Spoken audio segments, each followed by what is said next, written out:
Tes. Tes. Hello, hello. Hello.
Ladies and gentlemen, I would like to give a reminder.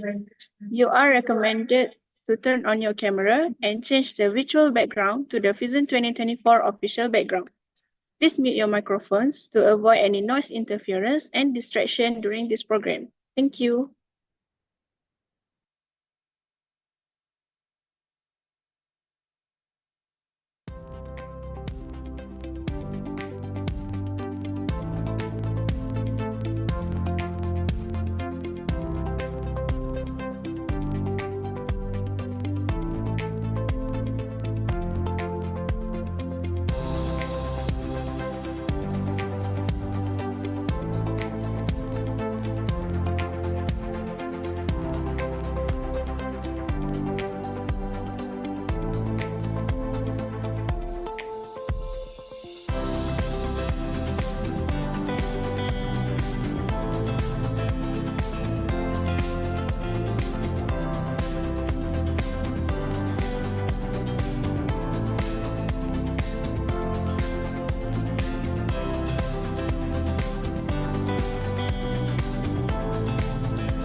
Good evening, ladies and gentlemen, all the guests and audience. We are about to begin our webinar session.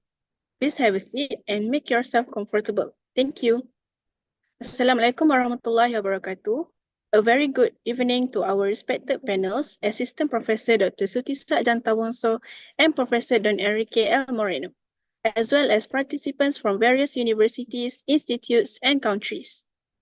The title of our slot today is Business Technology Can Be Threat to Humans and How to Overcome It. I am Noradina and have been given the task of being your moderator for this session.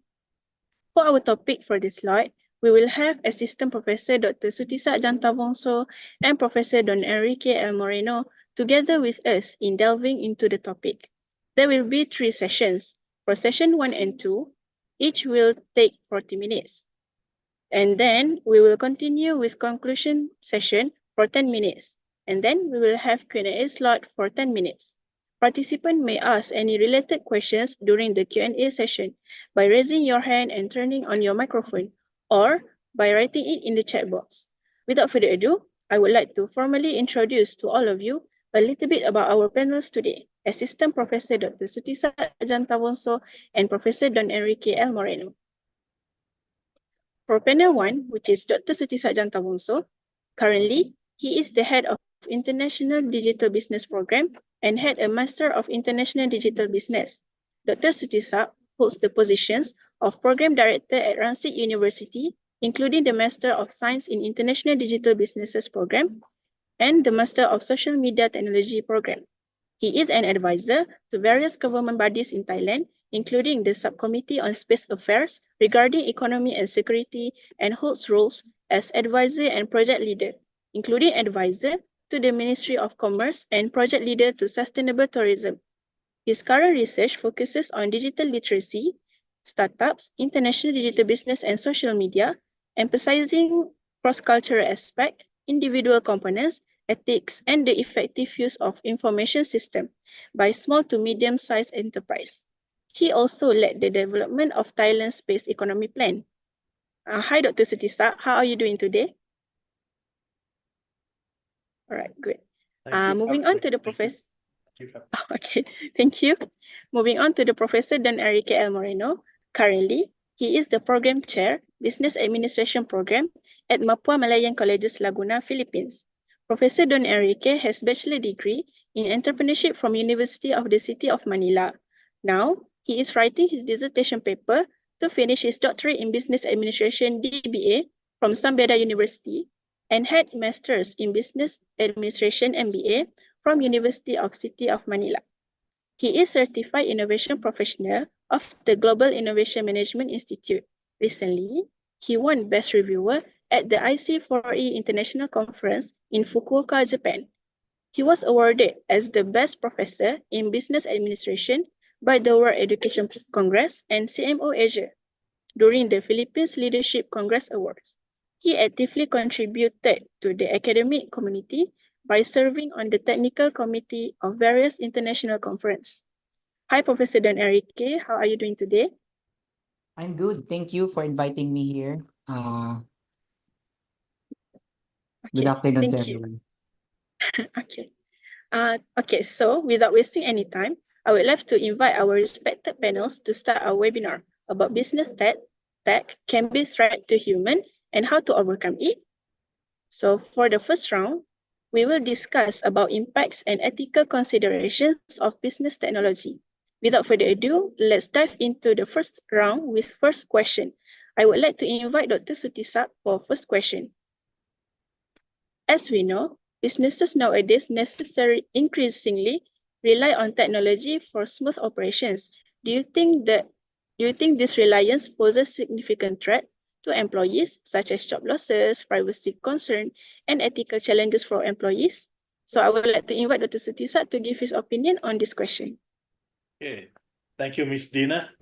Good afternoon, good afternoon, Professor Moreno. Nice to have you in the panel as well. My name is Sutisak. I'm from Rangsit University, Thailand. And congratulations to the team organizer. I know that this is the second day, so we're quite excited to be here as well. Yep, very good question. Today is second day of the FEM International Student Mobility. The question is very good about the business and about technology. Myself, I come from the Digital Business International. So my part is to deal with business and also with the technologies.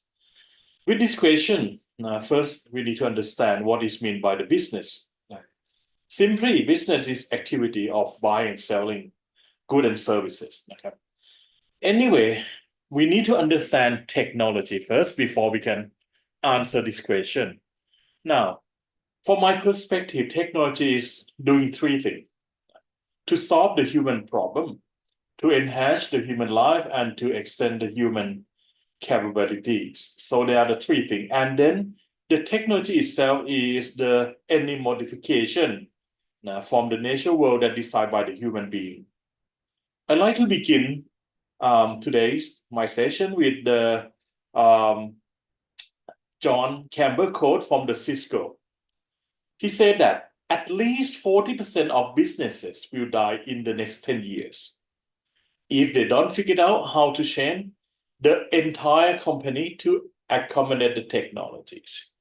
Now, come back to our first question from the Dina. Very good question.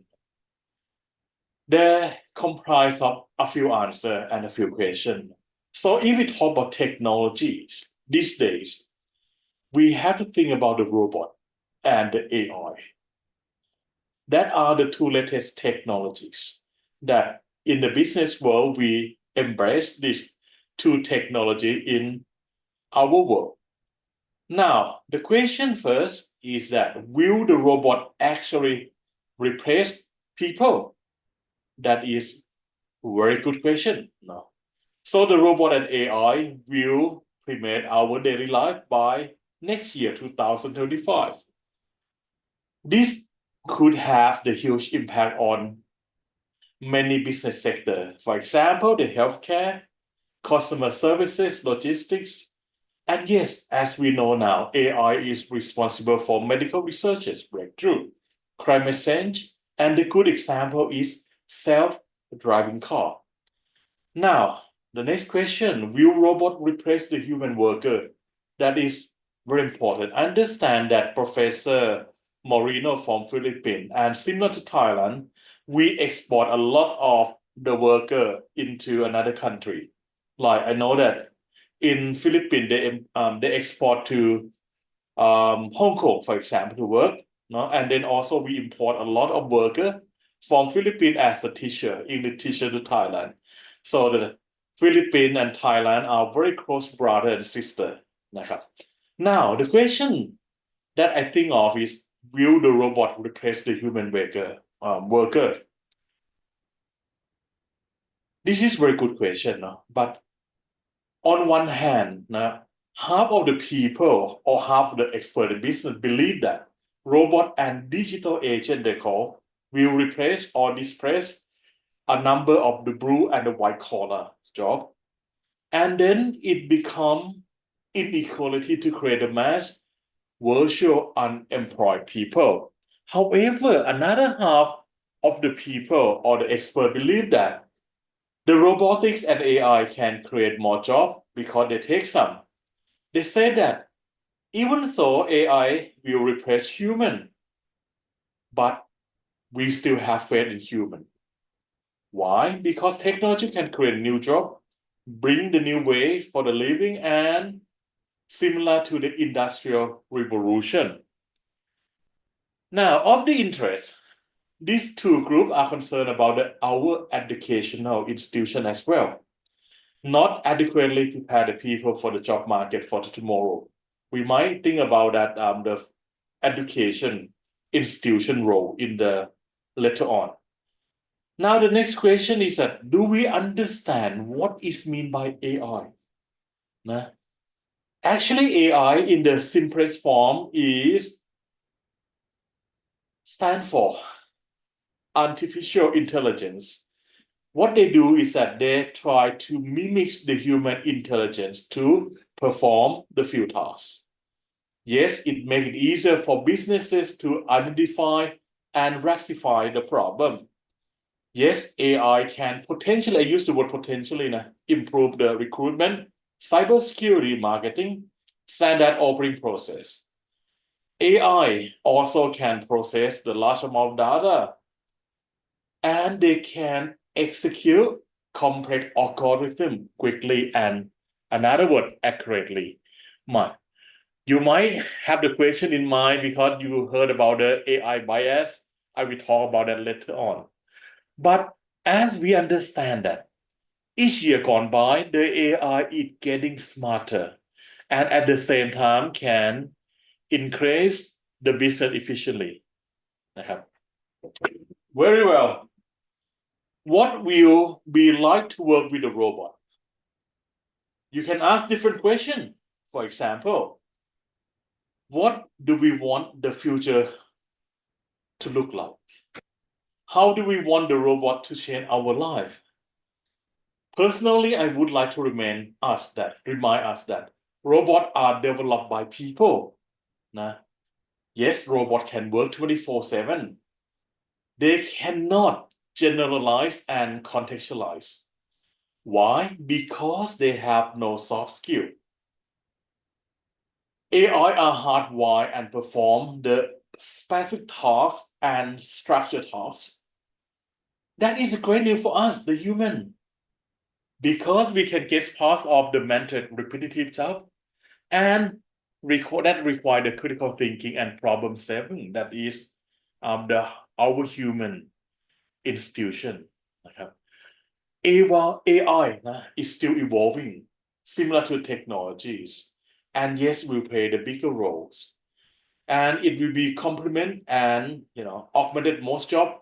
However, it will not at the moment replace us as a human. Many researchers also found that the most significant performance improvement occur when the human and the machine work together. Human, you and me are the same, right? Perform the three critical roles. We train the machine what to do. We can explain the outcome when they are controversial. And the third thing is that they sustain responsible for the machine, the use of the machine. Now, the robot need us as we need them as well. For example, in a positive way, the robot can lift the heavy stuff. No, in the manufacturing, in the cobot, they call perform the repetitive tasks that human declining to do this day. Whether you are the anti-robot or you are the pro-robot, you might not have a choice. You may not have. Because we still using at the moment, for example, in Thailand, we employ a lot of robots to vacuum the floor cleaning, no? And also we start to employ the AI in the customer services. Very well, we need to look at how can we improve technology-oriented audit skill. Also, at the same time, we need to promote the human skill. Skills such as creativity, initiative, critical thinking skill are the human skill that at the moment will not likely, I will not say will not now, I said will not likely to translate into the robot. So, we should already be thinking of how can we, as the employer and employee, can harness the robot, augment the work they do. If not ready now, it won't be long until you and me have the co-worker that is a robot. Very well นะครับ Technology integrated into the business landscape. It is nothing new because in the past we always have that นะ From automation to the AI to the cloud computing, data analytics, businesses across the globe using these to what? Streamline their operation, enhance their efficiency, and gain competitive advantage. Now, the critical threat of technologies that pose on the human includes the three items that the Dina mentioned in the beginning: job replacement, privacy, and ethical dilemmas. Now, I spent 21 years in Australia. 21 years in Australia. So I study there, I work there, I give a lecture there for 22 years to be exact. So my perspective is mixed between Australian and Thai. So I'd like to share you some of the example. Now, you know that one of the biggest industry in Australia is mining. No? So we use a lot of technology to transform the businesses. But I give you another example. 10 years ago, when we start to have the online shopping in Australia, many of retailer closed because of the loss of the job, the loss of the sale. At that time, the issue was, if you buy something from online, you do not have to pay 10% GST, good and services tax. But if you buy from offline, you have to pay. And many the customers shift into the online. No? Anyway, the AI and robotics has potentially improved and automate the skilled workers like us. Now, come back to the mining industry in Australia, for example. Technology create the new opportunity. They can do something that the human worker will not be able to do before. They can further to do the data analysis and further improvement. Now, for the mining industry that go forward for the automation, we need to have a look at the statistics. I'd like to show you the statistics in Australia. We have about 21 million people in Australia. Million, not billion, 21 million. In 2000, employment has declined from 1.1 million people to 920,000 in 2020. That is 20 years time. We has been decline in employment due to the automation process. Two of the biggest, let me have a look at the time นะครับ Okay, 5 minutes นะ Okay. Now, for the biggest retail in Australia, we have Woolworths and Coles. Some of you mean visited Australia already. They say that 40% of the work activity in Australia could be automated by the next 7 years. That will replace 3.5 million workers. 3.5 out of 21 million, that is a lot. นะครับ Now, let me move to the privacy concern a little bit. Now, if we talk about the privacy concern, we talk about the CCTV technologies, employee monitoring software, biometric. นะครับ For example, employee in Australia using the keystroke tracking, internet user, email activity tracking to keep the log of the worker. So this can create a sense of distrust as well. Fingerprint, facial recognition also raise a concern about the data breach. What Australians do is that they enact Australian Privacy Act to protect this employee data. Now, we have the cases in Australia. In 2020, there has the data breach in the service New South Wales. That information, the personal information, almost 20,000 customer and employee has been leaked. Now, we all know that AI and robotics it's not perfect. They do have the bias. We call this algorithmic bias in their decision making. Now, so give you the example in Australia, AI power recruitment tool. They create discriminate between from the certain group of the gender, age, of ethnicity. Yes, in Australia, we have the law is non-discrimination. Everyone are equal. However, because technology, they can create this issue. Now, what can we do? We need to regular audit algorithm to identify this problem. Yes, why the AI machine learning algorithm still enhance the decision-making process, but like I said, it can lead to the biased outcome. So now, we in Australia, for example, let me mention the University of Melbourne. They found the AI-driven recruitment tool that favor the male candidate over the female. Why? Because of this bias training data. Very well, Nakab. I think my time is almost there, no? So let me see. Okay, the last thing, Nakab, the last thing. Now, we also have ethical AI practice in Australia. In Australia, the business began to adopt the transparent and accountable AI practice. How can they do that? They implement the regular audit system to identify and mitigate bias. And then they have the team, and then they also begin to identify the area and set up the ethical guideline and frameworks. And Australian government also working on the AI ethic framework at the moment. Okay, Miss Dina, I think that's about the time that I have, right? Okay, thank you for that for the first question, Thank you so much, Dr. Sutisak, for your insightful response. Your perspective on the potential threat posed by technological reliance, including job displacement, privacy issues, and ethical challenges, have provided us with valuable consideration. So we appreciate your expert opinion and the depth of analysis you brought to this important topic. Now, we move on to the second question for Professor Don Enrique.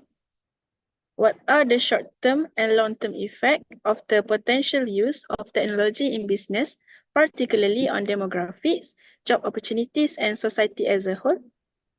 So I invite Professor Don Enrique.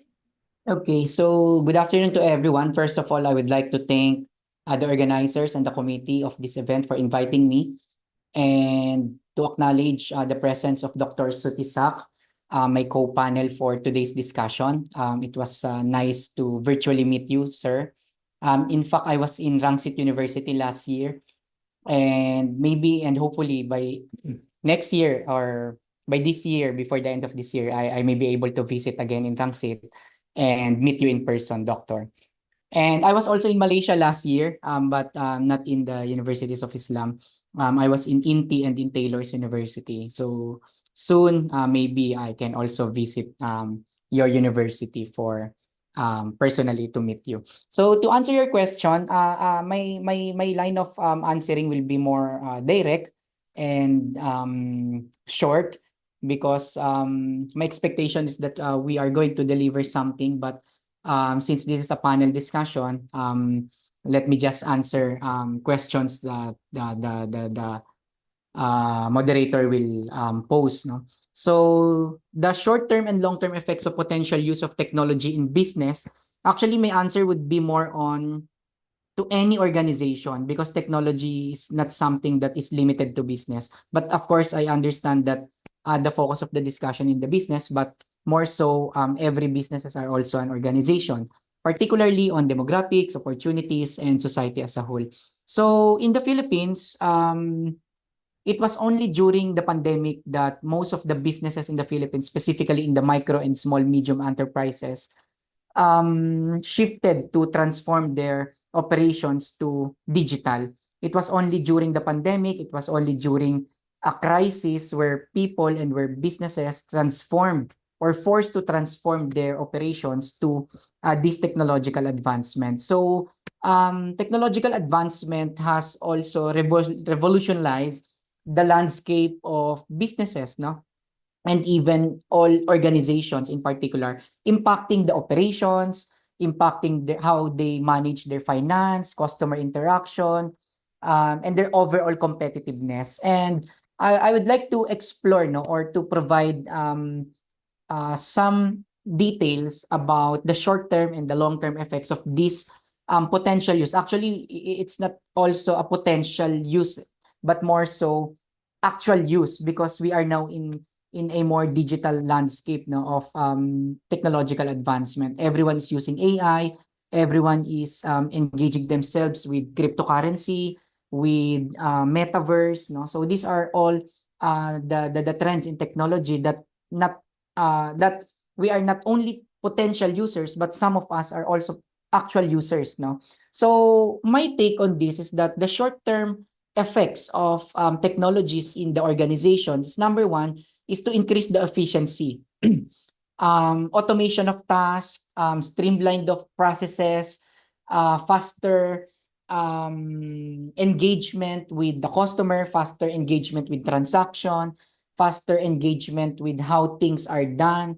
Now, so these are, I believe and I assume, the short-term effects of technological advancement in business. Number two is the enhanced communication. Before, we are writing to each other via personal letters, no? But right now, in a span of WhatsApp, you will be able to message me to conduct this panel discussion with you. We are connecting international talks from different parts of the world via Zoom, no?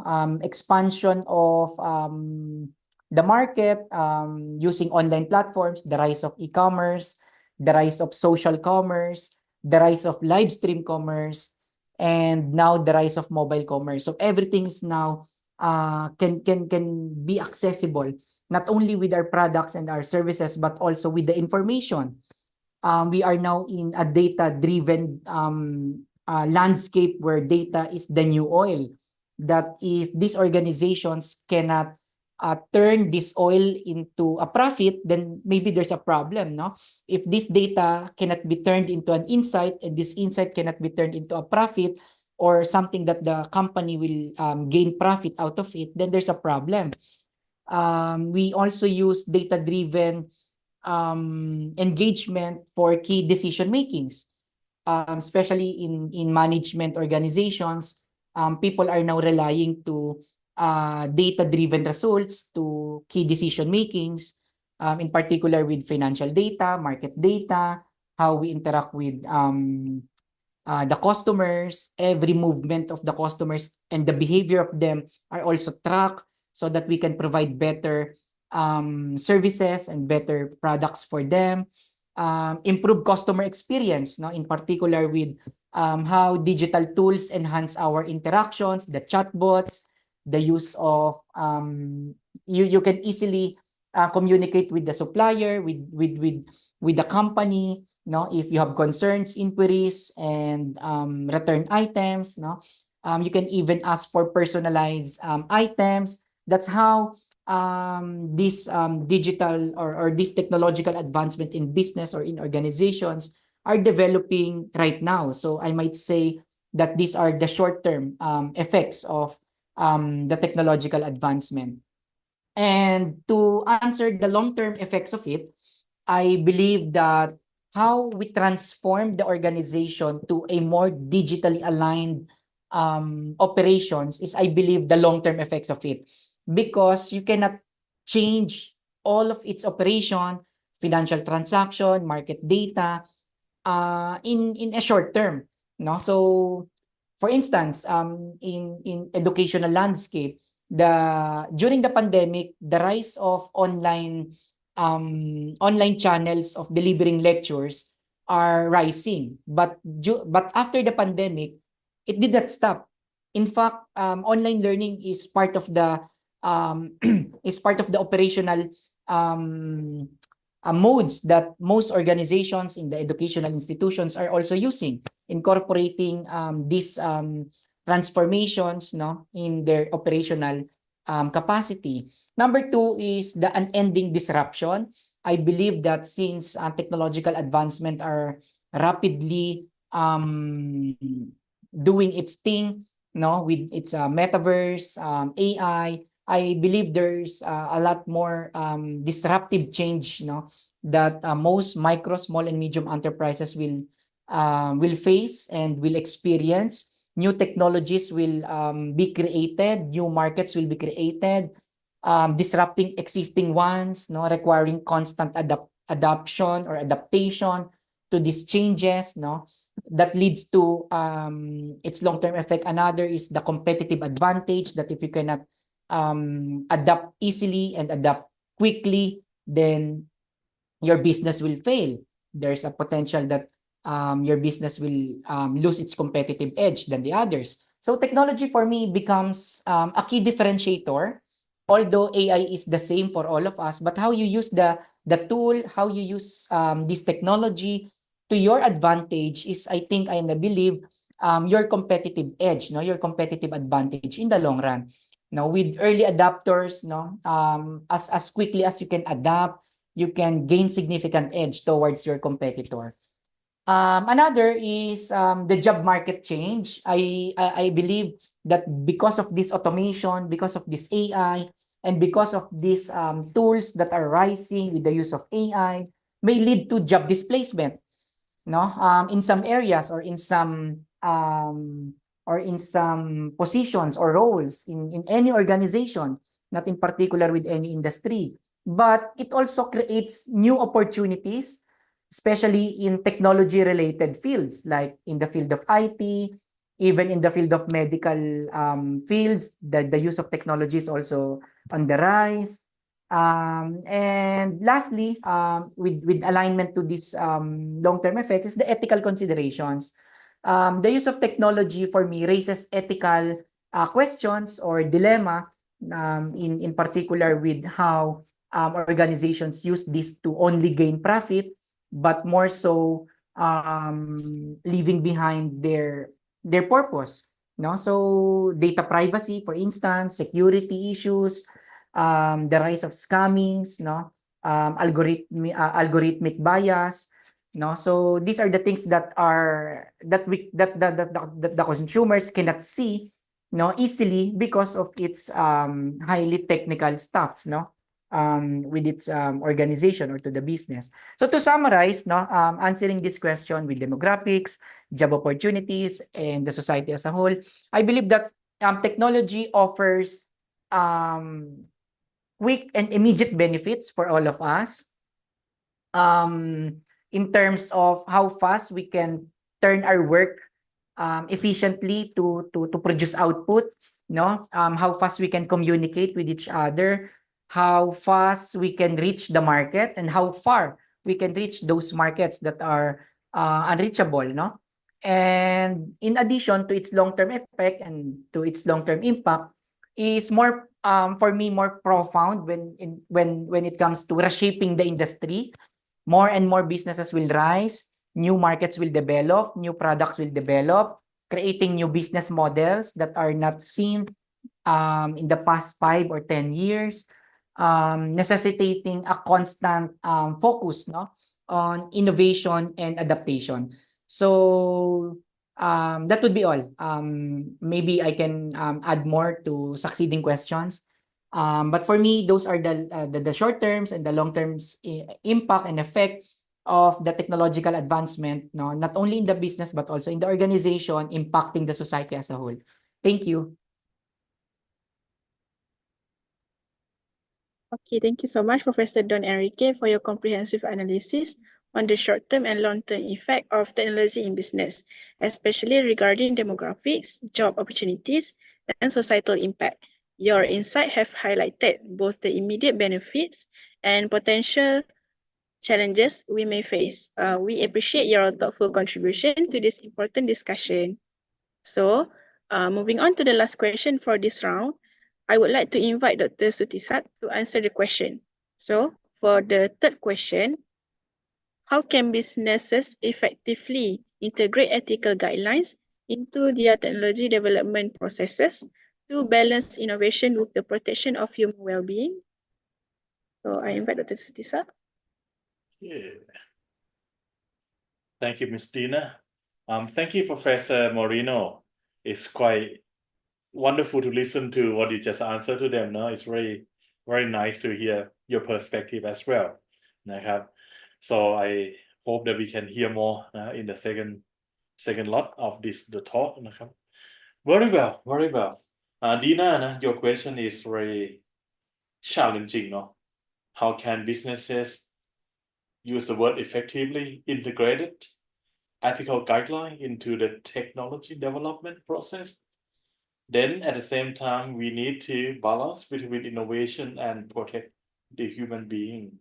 I also heard Professor Moreno talk about the metaverse. No, I almost forget the technology. In the COVID-19 at Rangsit University, we also taught our class using a metaverse rather than just using the Zoom. So we want to engage the student.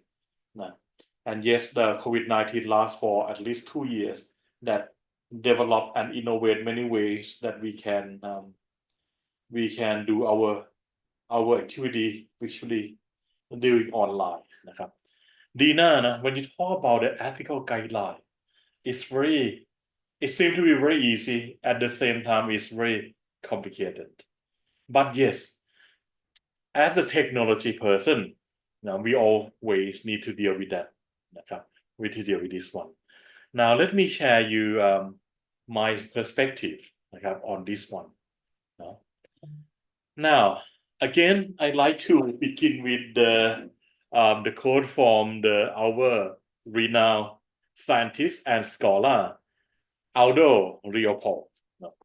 He said that ethical behavior is doing the right thing when no one else is watching. Even doing the wrong thing is legal. Now, but I like the question. I like this question because I come from the social IT. Social IT mean not social media IT, but social IT mean social perspective of technologies.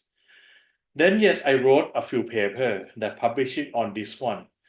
I look at the ethical dilemma when at that time, many years ago, people overlooked this concern.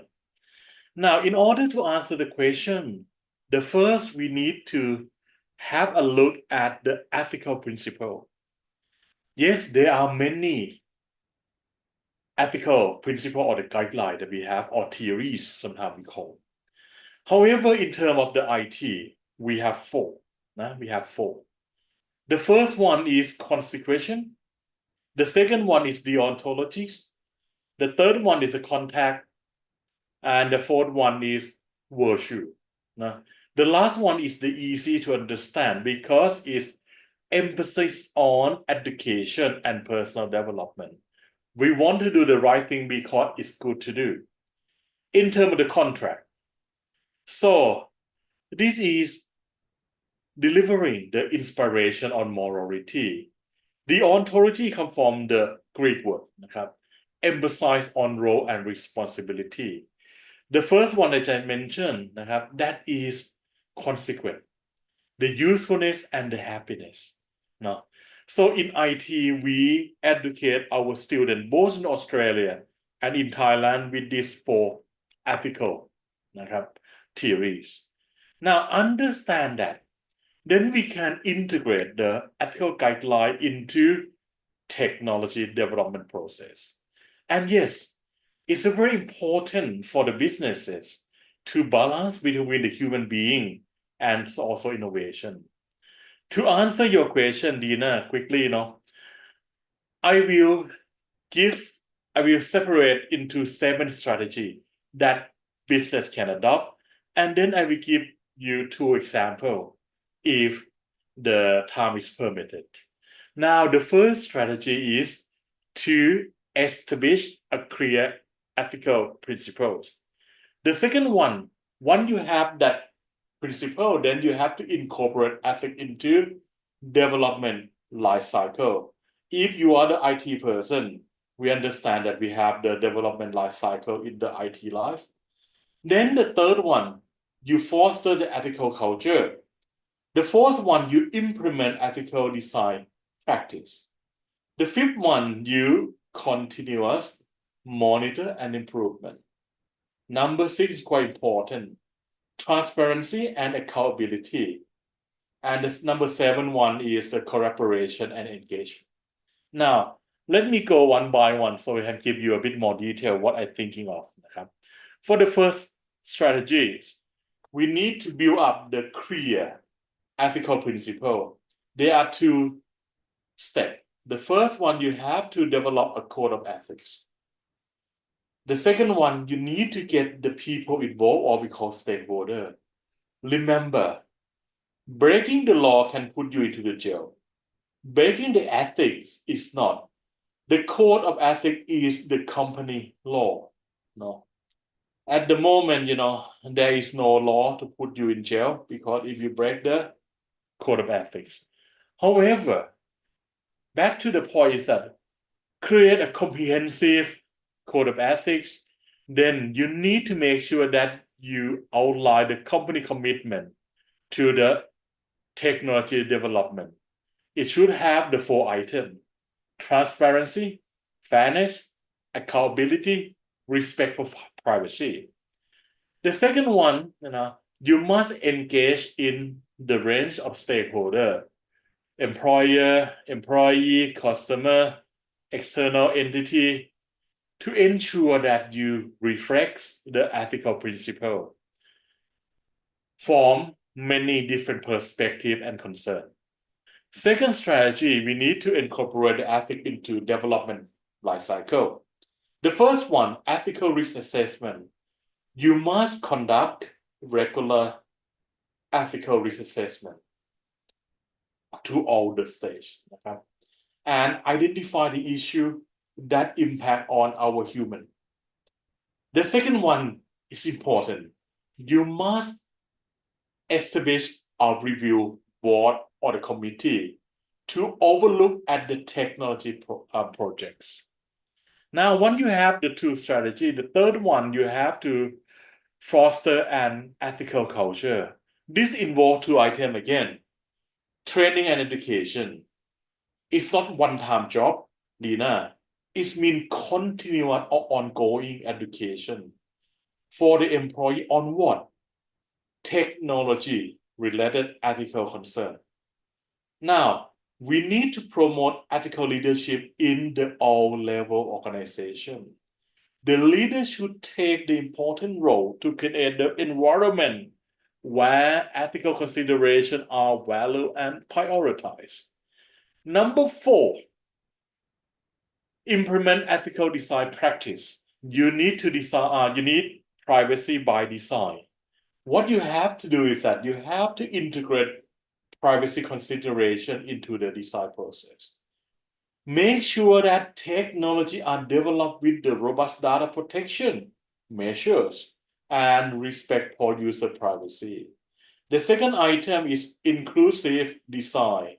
It means that you need to think about the need and the perspective of the different user group. You make sure that you try to minimize the bias and ensure that technology benefit everyone involved.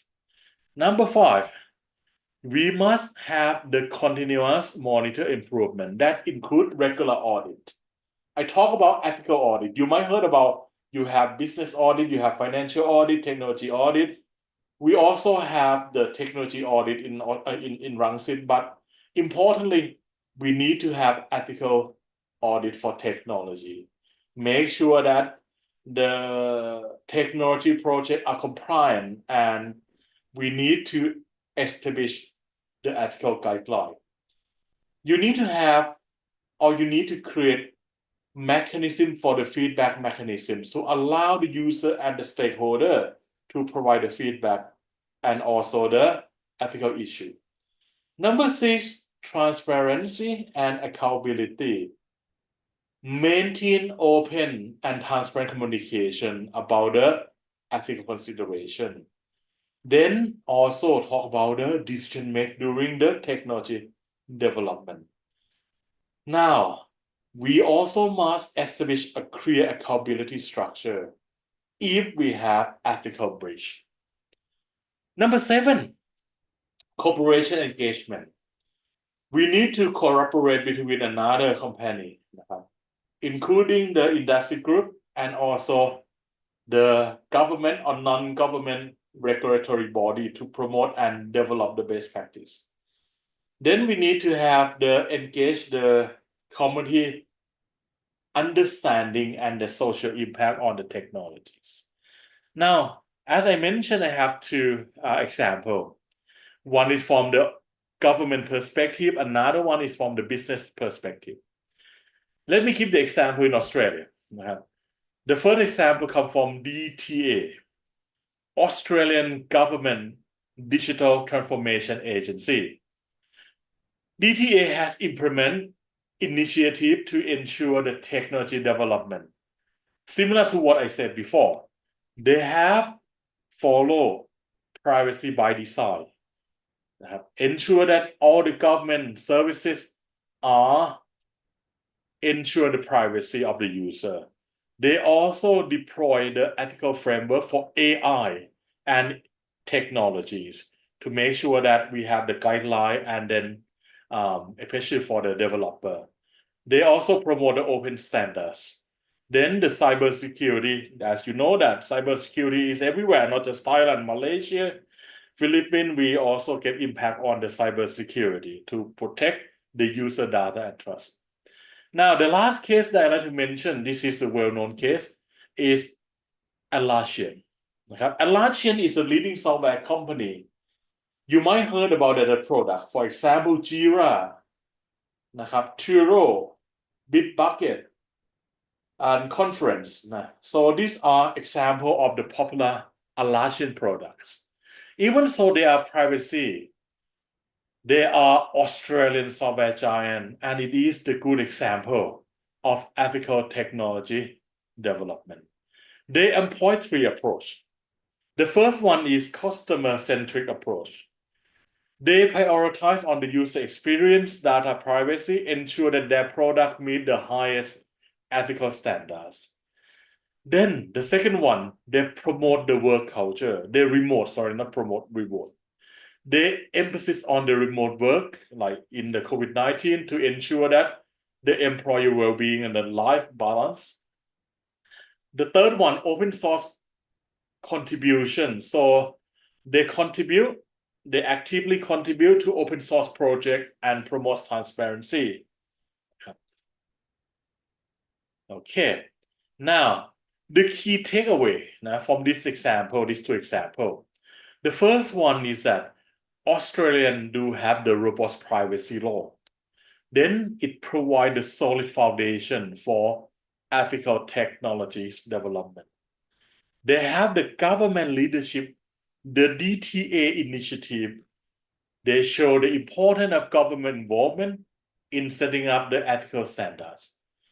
And then the company like Atlassian, it really show how ethical consideration are being integrated into successful business model.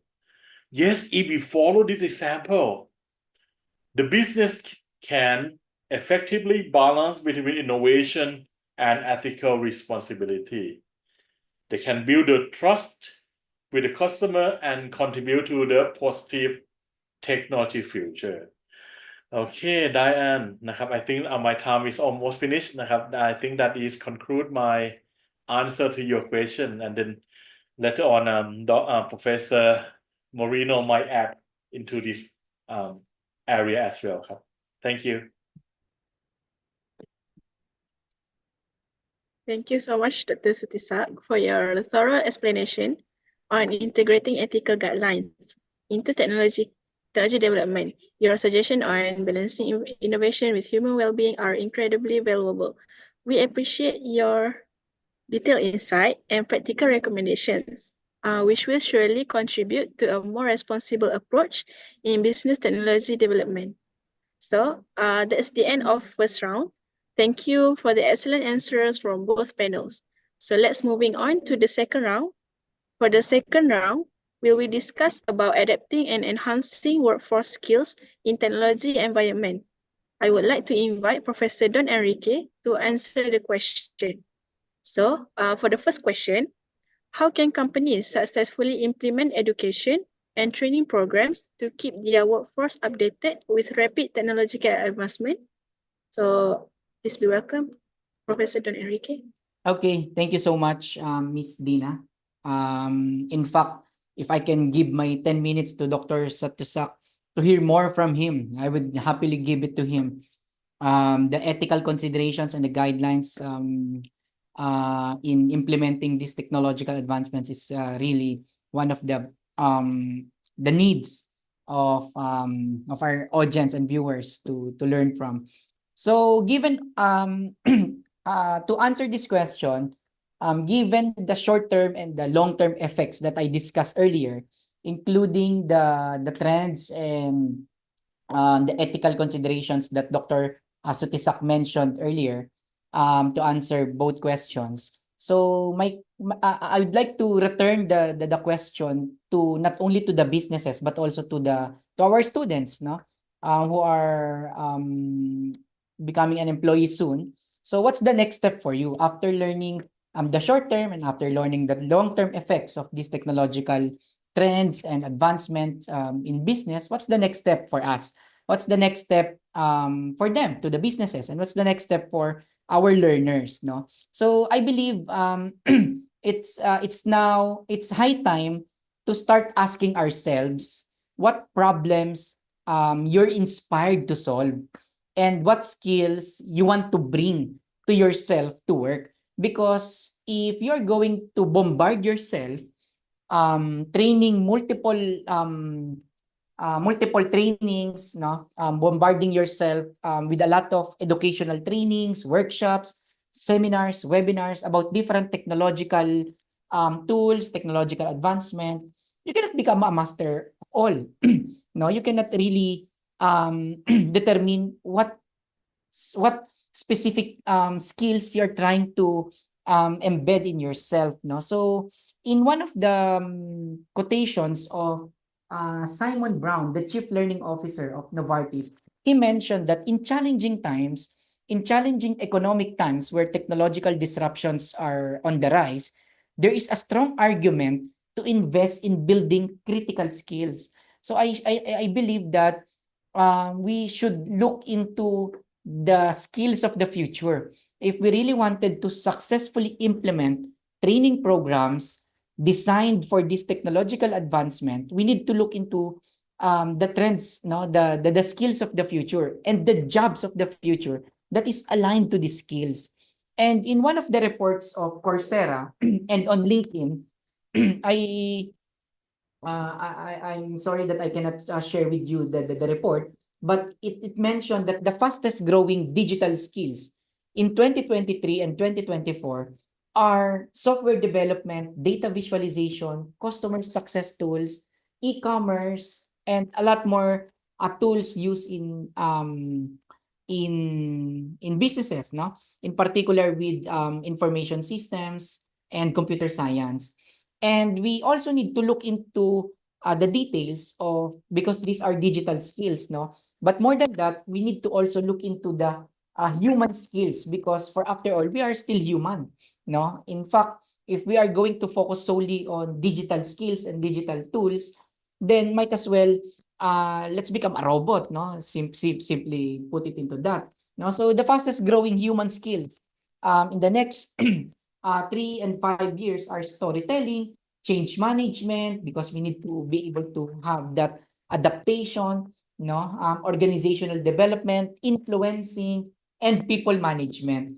And the skills that companies need most are these management roles, communication, leadership, sales, and project management. So I'm mentioning all of these things simply to for our viewers to realize that we need to tell ourselves, no, what problems we are inspired to solve.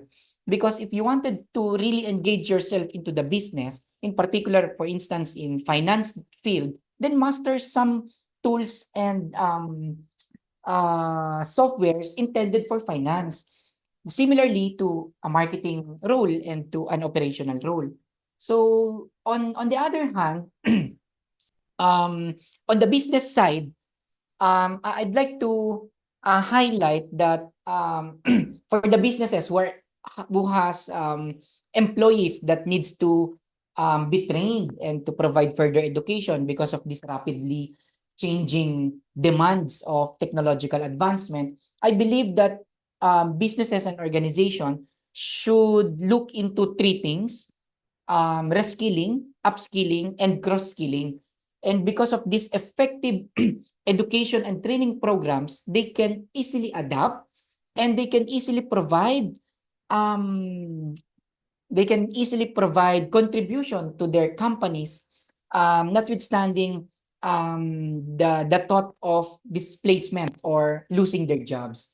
So first of all, defining these three strategies that I believe are the things that these businesses, no, should consider is: number one, to enhance existing skills, no, to improve job performance. Because for after all, because of this rapidly technological advancement, the things that they've learned years ago are changing. The use of PowerPoint is now turning into a Canva. So similarly, the use of doing Excels are now Microsoft Excel, for instance, is now the use of different softwares and tools. Acquiring new skills is another, to transition into a different role. So for instance, you are doing a secretarial job for 10 years, and because of the AI and because of the um the project management tools that you have, secretarial roles are declining. So you need to transition from one role to another role. So I believe that acquiring another skill or a new skill is a key, no? Given this rapid demands of technological advancement. And lastly, to develop proficiency in multiple skill areas to increase versatility. No? So in order for the companies or for the business to do all of these things, they need first to assess, no, if there is a need for this. Because for after all, if these companies or if or of your business, for instance, is not affected by, for instance, by metaverse, or for instance with AI, then look for another needs, no, that needs to be assessed. That maybe AI training is not for you, no, maybe other skills, other tools are intended for you to be able to keep up to the pace of this technological advancement. So I believe that the number one thing that these companies and businesses must do is to identify the skills gap, no, so that they can determine whether or not reskilling is the solution, upskilling or cross-skilling with their employees, no, so that these employees will not lose their jobs or become anxious of losing their jobs. Number two is to provide a customized learning paths for them, that trainings, no, employee development programs should have an individualized plans, because for after all, each employee has their own different strengths, different weaknesses, different learning needs, no. Provide flexible options if you can offer a mix of in-person training, online, or the use of blended learning, for instance, like similarly how we do these these things, no. And maybe to provide partnerships in the industry, no, industry to industry collaboration, or engage with external experts, no, collaborate with educational institutions, no. There are a lot of researchers, experts, and scholarly professionals in the education institution that may provide training for these industries, no, for these partner companies, no. Provide industry certifications For instance, aligning their training needs with industry recognized certifications like Coursera, LinkedIn, or more than others, no, to enhance credibility. So just to summarize, no, answering this question, I believe that upskilling, reskilling, and cross-skilling are the things that they need to consider if they really wanted to implement training programs, education programs to keep their workforce updated. Because being updated is just one element, no? That I'm updated with AI, but I really cannot implement AI with my workforce. So the company must also engage themselves to the realities of this technological advancement. So by implementing these strategies or these three key proposed activities, businesses can create a workforce that is agile, no, adaptable and equipped, no, to drive not only innovation but also success in an ever changing technological landscape. Because again, the thing that's there is an unending technological advancement, rapidly changing, disrupting the industry, affecting the workforce, affecting the people, no? For after all, these people are our number one asset in the company, and losing them is a big toll for us, no? So those are the things that I believe needs the things that are needed for the companies, for the business to consider in the POV or in the point of view of the business, and more than that, the point of view of the learners is to ask yourselves, no, what problems you wanted yourself, no, to solve in the future, so that you can focus on that building learning needs for you on that skills. So that would be all. Thank you so much. Thank you so much, Professor Don Enrique, for your detailed response on implementing education and training programs to keep the workforce updated with technological advancement. Your insight on effective strategies and best practices are highly valuable. We appreciate your practical advice and the emphasis on continuous learning and development. So, moving on to the next question, I would like to invite Dr. Sutisa. The second question is it important that companies provide education and training programs to their employees to ensure they increase their knowledge and expertise in business technology? So please be welcome, Dr. Sutisa. Thank you, Ms. Dina. Thank you, Professor Morito. Professor, I think that next time we don't have to be here ourselves. We can use our avatar and AI. I suspicious that whether you are here in the real person or you are AI generated at the moment, Professor. And Dina asked about the question about the training and education. So I hope Professor, you are the real, not the bot that we are here. So Dina, next time maybe we can have our avatar for both of us, and then use the AI generative to answer the question. Anyway, we talk about the education and we talk about training. I think that is in the area of the professor and myself, because we in this era.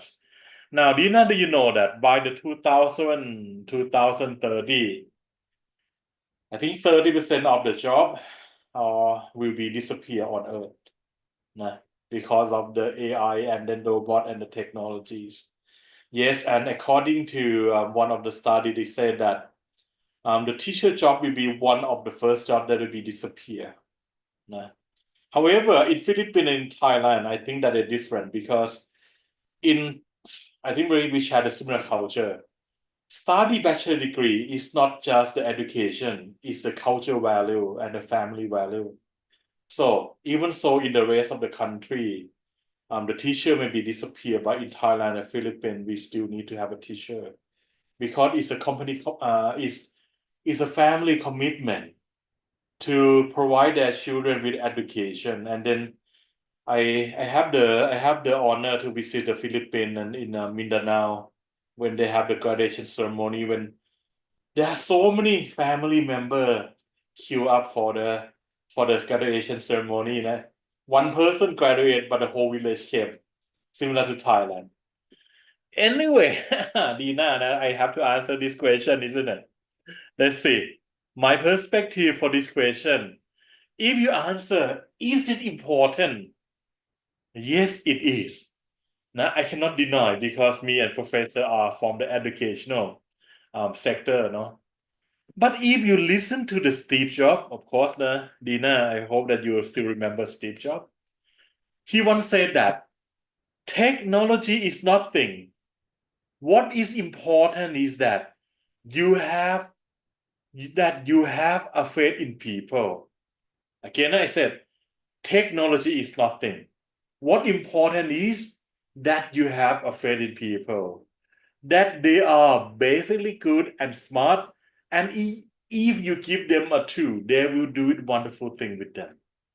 I like Steve Jobs. I love Jack Ma, no? So there are a few people that I admire as well. Anyway, the answer to Dina's question is yes. Company, I use the word must provide education and training program to their employee. Why? To ensure they increase their knowledge and expertise in business technology. Dina, you introduced a new term again, business plus technology. I try to answer your question. The program that we talk about should help employees stay updated with the advancement in technologies, improve their skill, and contribute to the company's success. Now, I will give you 3 reasons, Dina, and I will give you 3 examples from Australia. The first reason, we need to address skill shortage. Yes, like Thailand, like Philippines, like Malaysia, Australia still face, they use the word a significant skill shortage in technology sector. So by investing in the training program, the company can upskill their training workforce, and then they can minimize the external recruitment, which save time and money. The second reason, they can enhance product activity innovation. Training program can help a better or higher productivity and innovation. Yes, I mentioned the word innovation. It's important as well. The workplace who are investing in training innovation can have the higher level productivities. This is because the training equips the employee with necessary skill for the new technologies and innovative practice. The third reason, employee retention, engagement. Now, unlike Malaysia, unlike Thailand, unlike Philippines, in Australia, it is difficult to recruit people. It is more difficult to fire people. According to the Australian law, you have to do the best. You have to find the opportunity to retain the current employee, retrain them, revalue them. If you cannot do anything else, relocate them then or get rid of them. So in Australia, to get rid of some employee is very difficult because of the law. So provide the training opportunity can improve the employee retention and engagement. You know, we have the company called PricewaterhouseCoopers. In their report, they say that if I'm not wrong, they say that the turnover in Australia job market is 3.8 billion in lost productivity. So by training program, we can reduce the turnover rate and can help the employee feel valued and invested. Now, I just mentioned that I will give 3 examples. I will give 1 example from the government, 1 example from the telecommunication industry, and the last one for the education. The first one is Commonwealth Bank of Australia, or they also implement the extensive training program on the digital skill and cybersecurity. They offer the online courses, hand-on training to ensure that their employees are up to date with the technology. Telstra, for those of you who do not know, Telstra is one of the largest telecommunication company in Australia. They also have the program called Telstra Learning Academy. They train their employee on digital information, data analytics, for example, to keep their workforce competitive. Even the university like RMIT, they also provide the online training. I think that RMIT have the branches in Malaysia. I'm not too sure, nah? But IMT Online offer the online courses and certification in business technologies. The course for example, digital marketing, data scientists, and blockchain technologies. Now, for my conclusion, investing in employee training helps company to stay competitive. They also can foster a culture of continuous training and learning.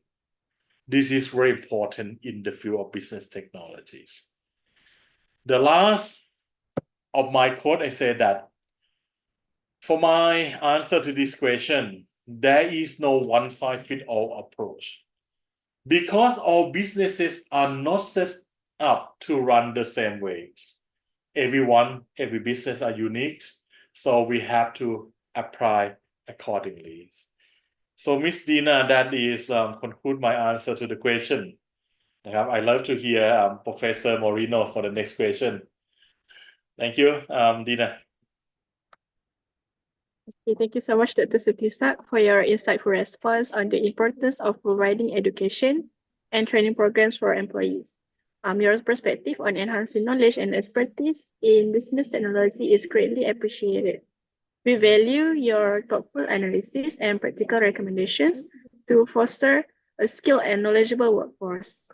Next, the last question for this round, I would like to invite Professor Don Enrique. So the third question is, despite the rise of technology in the business world, do you think human work is still indispensable? And how relevant are humans in today's workforce? Is there any specific expertise to ensure that humans are still relevant in the work industry? So I invited Professor Moreno. Okay, so if I would dissect the question, there are three questions. Okay, so first question, do you think human work is still indispensable? I don't think the human work with regard to rise of technology is indispensable because the primary user of this technology are those human. So if we are going to say that human work is indispensable, who will use these technological tools, right? So in my opinion, it's still not indispensable. It is evolving more than ever, the technological advancement, rapidly evolving. But I would say that human skills with regard to skills in using this technology should also be at par with how quickly they become knowledgeable using these tools. In that way, they will not become indispensable. Second question, how relevant are humans in today's workforce? I believe they are more relevant than ever because of these tools. We are now living in a world where everything is instant, because of this technological advancement. And lastly, is there any specific expertise to ensure that humans are still relevant? My opinion on this is become expert on the field that you are in right now. So, for instance, I am in an educational institution. For me to be able to secure my role and I will not become indispensable and to say that I am still relevant, I need to become more expert in the technological advancement in my field. In that way, I can create my own skills, niche skills, for me to deliver effectively to my market. No, so I believe human work remains undeniably crucial in today's business world.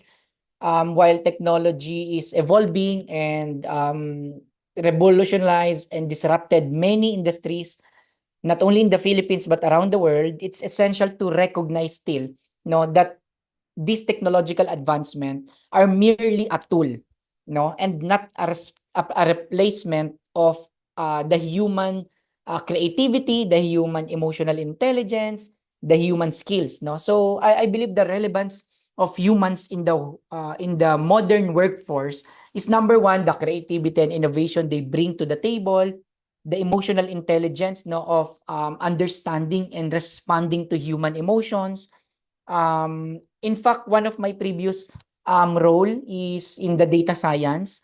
Before I really joined the academe, I was once a researcher and a data scientist in a private institution where we examine um,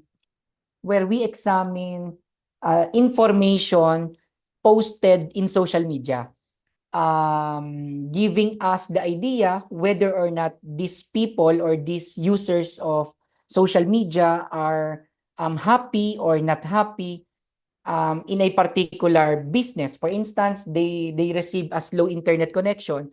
The behavior of the consumers will post it, as a review or as their as their sentiment, and still humans are still relevant because we can determine human emotions.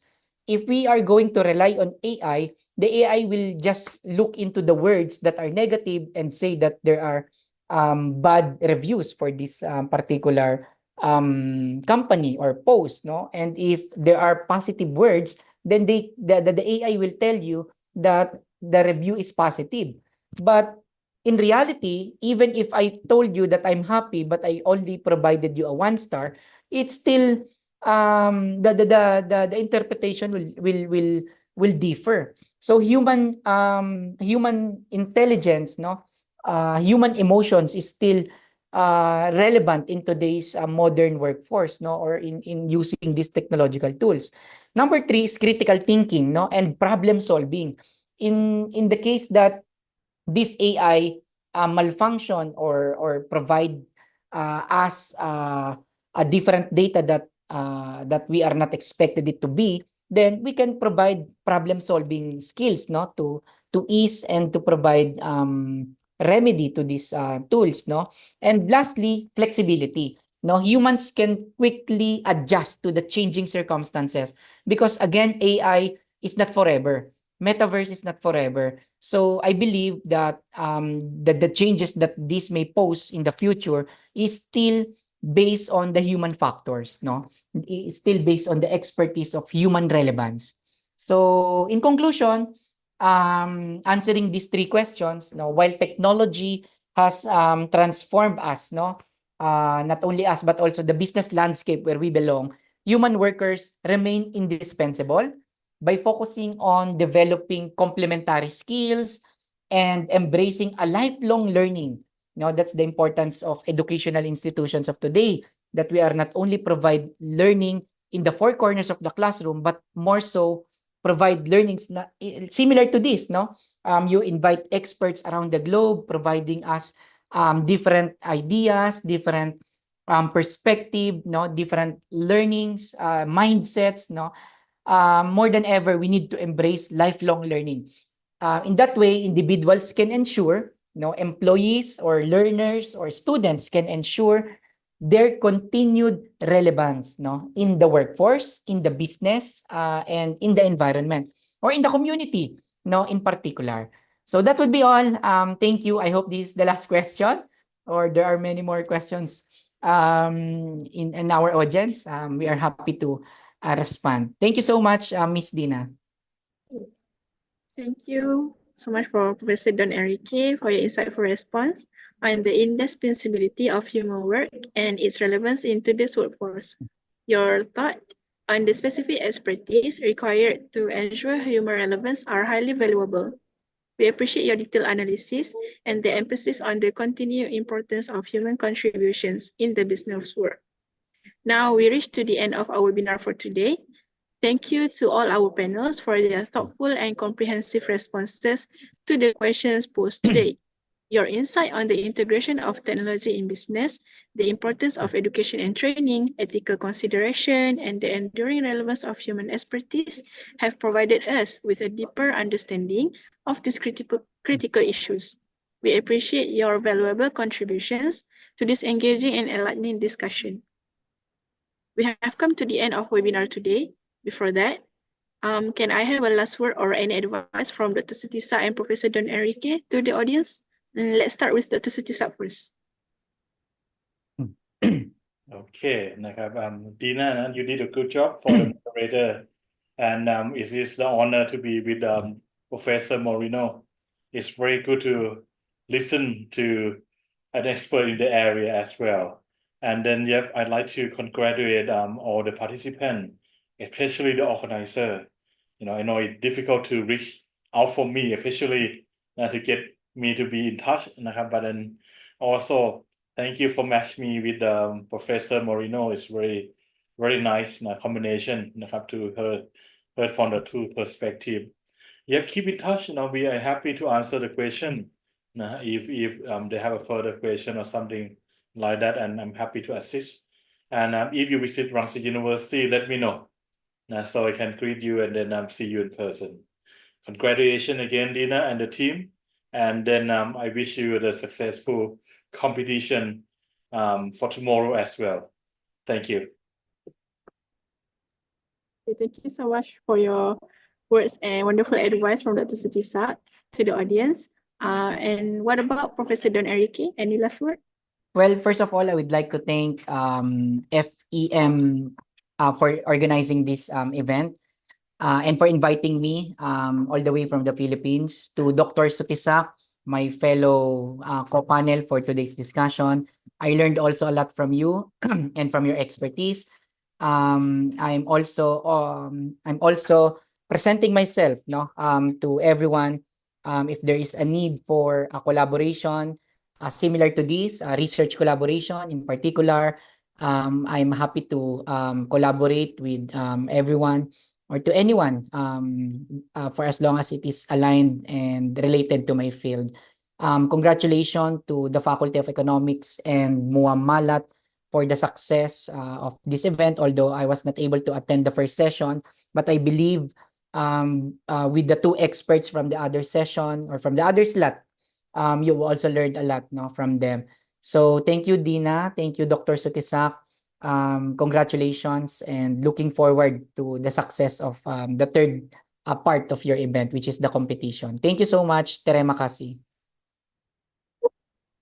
Huge thanks to Dr. Sutisa and Professor Don Enrique for giving us a lot of new knowledge. We hope that we can gain more from both of our dedicated panels. But I am so sorry because we are running out of time, especially to Dr. Sutisa, because we had to limit your sharing session just now. But I hope we will collaborate in the future. Through this webinar, I believe many of us will be more prepared and able to overcome various threats in business technology that can endanger humans.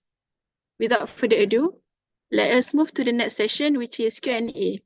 For all audience and participants, if you have any question, you can raise your hand and turn on your microphone, or you can also ask in the chat box. You may briefly introduce your name and your university or institution.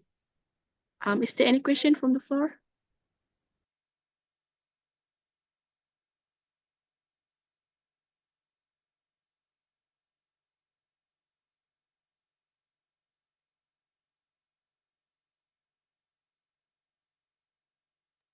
Okay, so we have one question from Adam Danish. Hi panelists, Dr. Sutisa and Dr. Don and friends. I'm Adam from USIM. This question is for Dr. Sutisa. Is automation involvement like using technologized machines can affect the job opportunity to fresh graduate and people?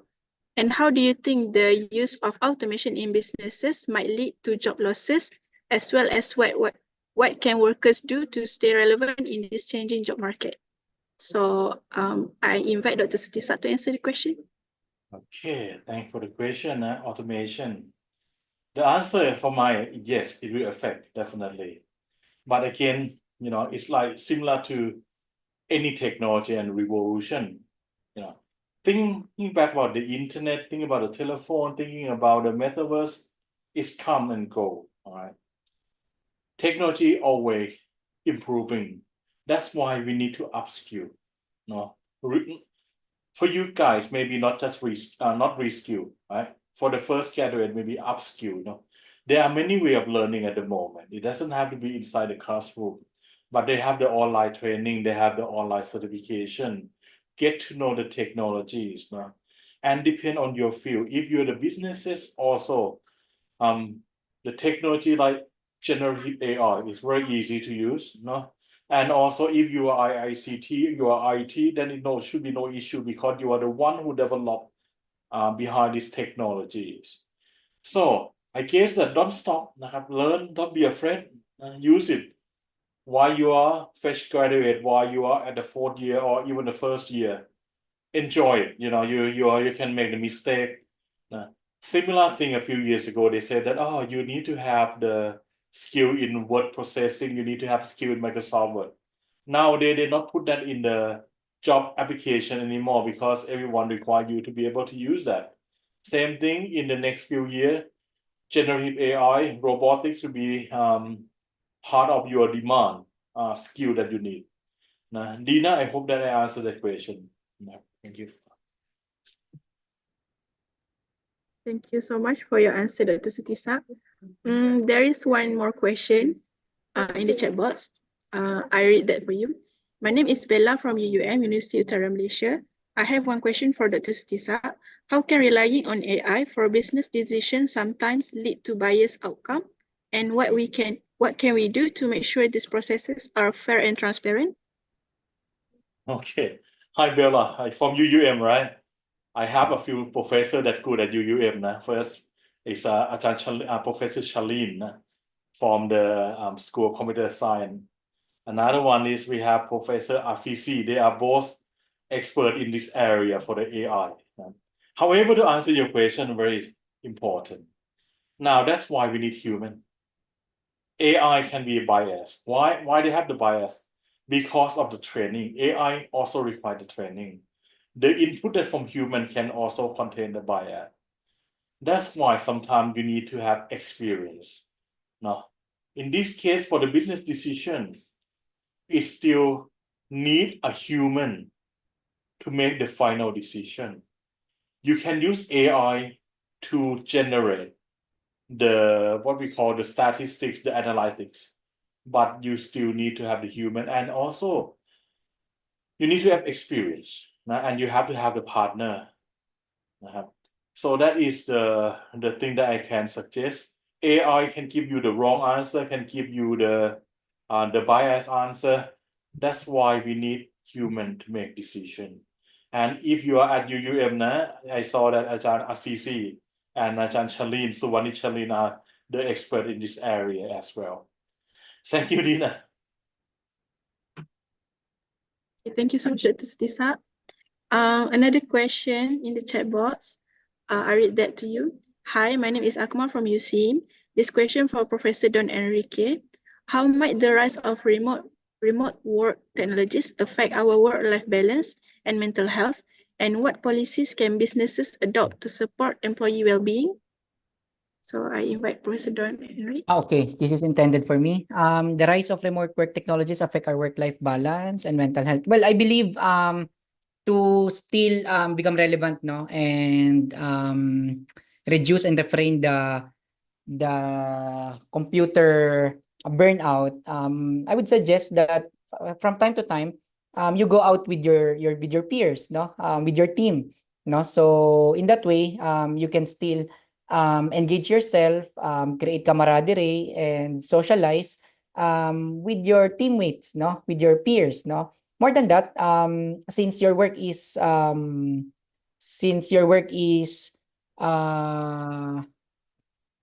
maybe in a setup of work from home setup, no, so you from time to time, from every weekend, you can go out with your family, with your friends, no, create task that is beyond your working duties. No, and for the companies, policies that can support businesses adapt employee well-being. I believe that for instance, in a week where everything is in a setup of online, every Friday you can go out, set a meeting that is on site, then you can socialize. Other than that, provide perks for gym membership or for any sports related membership or subscription. I believe that would provide work-life balance, no, for the company or for the employees in particular, because some companies even before the pandemic are putting a lot of for instance console games, sports, rest area in the building, no, but right now in a remote setup we cannot do that. So I believe putting a membership subscription to any of these things can be a relevant policy to support work-life balance. Yeah, I hope I answered the question.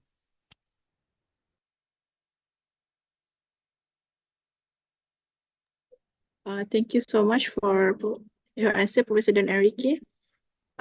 Is there any question? Okay, or there's another one. This question also for Professor Don Enrique. How might the fast pace of technological change in business contribute to stress and burnout among employees? Example, in COVID-19, when people need to use Google Classroom, Zoom apps for meeting and others. And what strategies can help workers adapt? So Well, number I one, invite you again, Professor Don Enrique. yeah. Well, number one, accept the fact that this is the reality of it. For instance, during the COVID-19, there's no alternative than Zoom, than Google Classroom, because if you go out, the risk of having the disease is at risk, no? So number one, to have a mindset of adapting to this change, accepting the reality that this is the technological advancement that is happening in today's landscape. Number two, making yourself familiar and knowledgeable of using these tools. In that way, you're not only becoming familiar of it, but an expert of using the tool, no?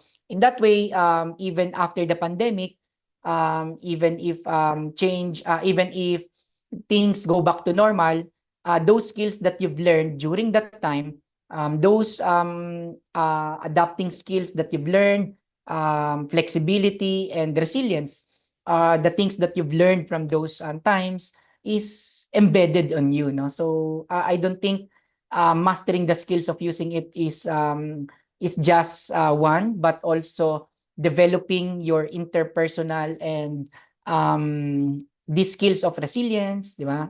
Innovation, creativity, flexibility, and adaptiveness to this change is one of the key elements that you will also learn, no, from this change.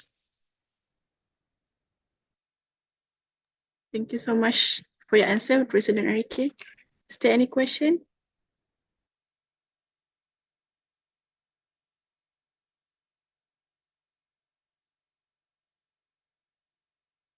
Hello, Dr. Sutista and Dr. Don. I'm Atila from UCM also. I just want to ask a question lah. As Dr. Sutista said before, the first job that will be fully replaced with AI is teacher, right? Does this mean that the lecturer will also be affected, like you guys? So if yes, I just want to ask, if yes, what do Dr. Sutisa and Dr. Don want to do after if you guys will be replaced? I just want to ask simple things. Okay. Thank you. Dr. Morino, you can answer the question first. Thank you. Sure. Well, first of all, I beg to differ that teachers will be the first one to be replaced by AI simply because the role of the teacher is not too repetitive. Meaning, when I conduct this lecture, the next time that I will conduct this lecture will not be similar the way I handle it before. So for me, the first roles that will be affected are those roles that are repetitive in nature. For instance, if you are filing a lot of receipts, for instance, bookkeeping, you're filing a lot of receipts and the job and the role is repetitive enough that can be replaced by AI, I believe those are the things or the first roles that will be replaced by AI. But assuming that given your argument, what will we do not to be replaced by AI? So number one, I will study how AI works, how to teach to use AI so that I am the person who will teach those people who will use AI. In that way, my role as a teacher or as a lecturer will not be put it at risk, no? Or will be losing this role. So, or number two, adapt the three strategies that I've delivered earlier to reskill, to cross skill, or to upskill, no? So upskilling or cross skilling meaning I will change my role. From a teacher, maybe I can become an IT, no? I will learn how to encode the codings, back end or etc. No, or upskilling, I will level up the playing field of my teaching style, 'di ba? I will teach how to use AI to those teachers who will be replaced by AI. Maybe it's something like that. Dr. Sutisak, how about your thoughts? Don't be afraid, nah. Technology come and go, right? Like I said, yes, it is indeed that we are as a teacher replaced by the online courses. It's about the online learning.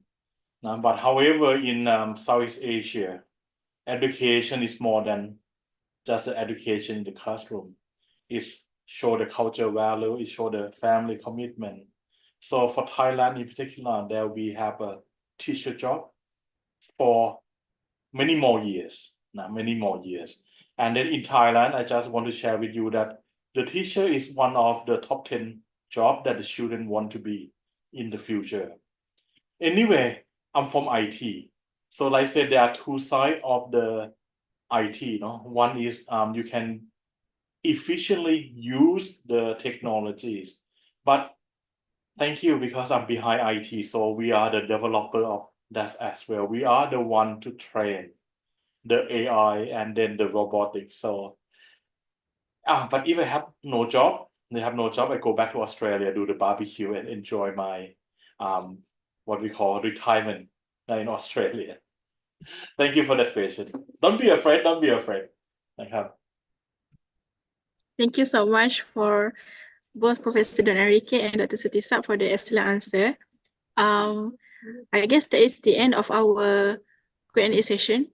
Due to the time restraint, we cannot entertain all the questions given by the participants. Thank you so much to Dr. Sutisa and Professor Don Enrique again for answering the questions and willing to spend your time sharing the knowledge and opinion about the topic. Also, thank you to the participants for your questions too. I hope all of this knowledge will benefit us. We will end our Q&A session here. May the responses answer the question. Ladies and gentlemen, as the saying goes, all good things must come to an end.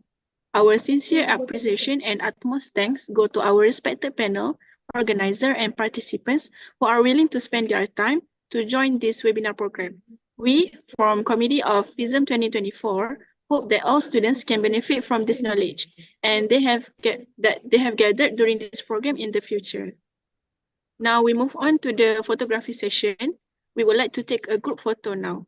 And I hope all of the participants can turn on their cameras to capture these memorable moments. I would like to pass the session to media team.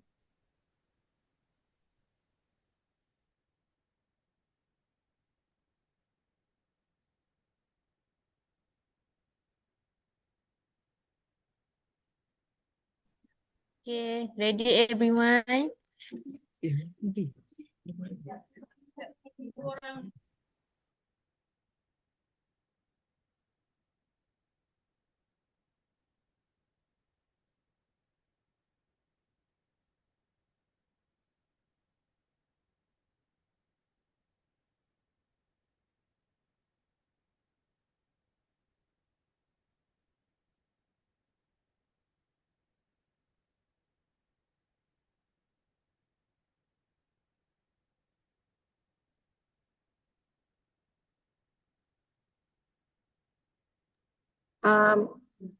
Any participant who would like to join the photograph session, you all can open the camera and use the background.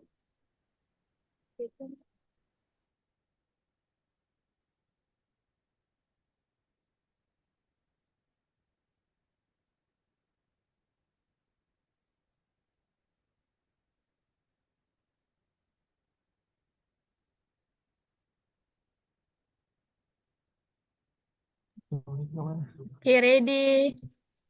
1, 2, 3.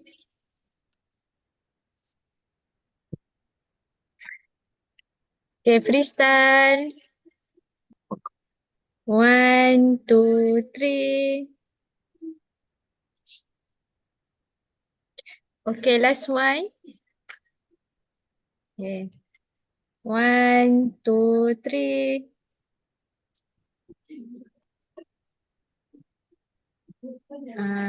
Okay, that's all. Thank you, everyone. Thank you so much. Terima kasih. Thank you, guys. Thank you, Media team and everyone. Ladies and gentlemen, well, I believe that we have finally come to the end of our webinar. It has been a great day and wonderful evening with all of you. Again, thank you for your presence. I hope that all my mistakes and shortcomings can be forgiven. Thank you so much for both panels. All of participants may scan the QR code that appears on the screen to fill out the attendance form. You may find the links provided in the chat box too.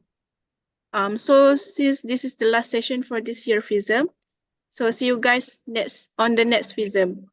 By the way, don't forget that we have another idea competition session tomorrow. All of you are welcome to join. Thank you and Assalamualaikum warahmatullahi wabarakatuh. Have a great day, everyone. Bye.